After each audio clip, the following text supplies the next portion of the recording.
Terkait dengan ini Pak Marji, saya juga penasaran ngomongin soal kontrak dari John Herdman ini sendiri, kontrak 2+2. Tapi kalau kita lihat nanti ke depannya, apa sih Pak indikator yang bisa menjadi pilihan untuk diperpanjang atau tidaknya gitu?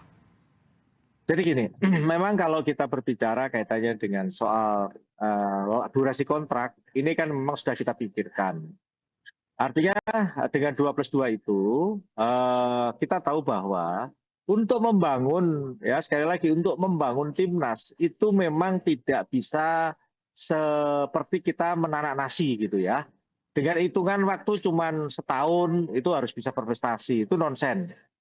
Coba kita harus bisa tahu sejarah kita, contoh misalkan bagaimana Sintayong bisa sampai berprestasi, itu kan juga butuh waktu yang cukup panjang dan itu proses dari awal sampai dengan berakhirnya masa kerja Sintayong pun juga saya ada di situ dan saya tidak sama sekali meninggalkan itu semuanya.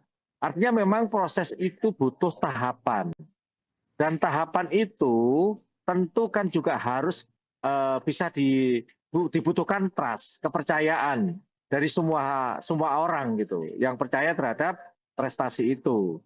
Kenapa kami mengambil 2+2 itu? Karena kan memang tujuan kami itu di 2030 gitu.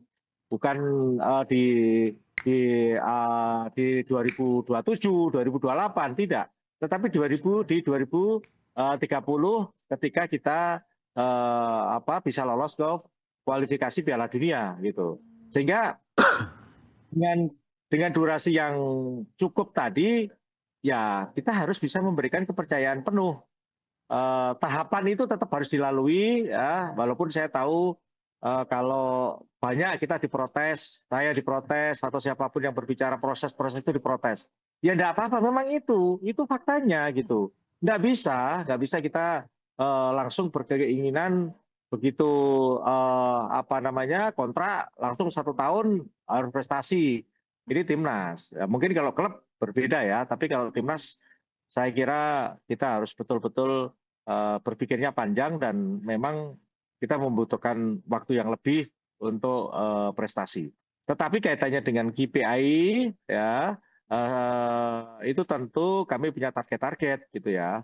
Tetapi dari target-target itu kan bukan serta-merta harus dievaluasi terus akhirnya disuruh mundur, tidak begitu ya. Sekali lagi kita ada target-target yang harus dicapai, tetapi semuanya itu untuk evaluasi perbaikan gitu, agar supaya ada perbaikan secara bertahap gitu, secara bertahap dan pada akhirnya bisa tercapai semua apa yang menjadi goal akhirnya yaitu ke Piala Dunia.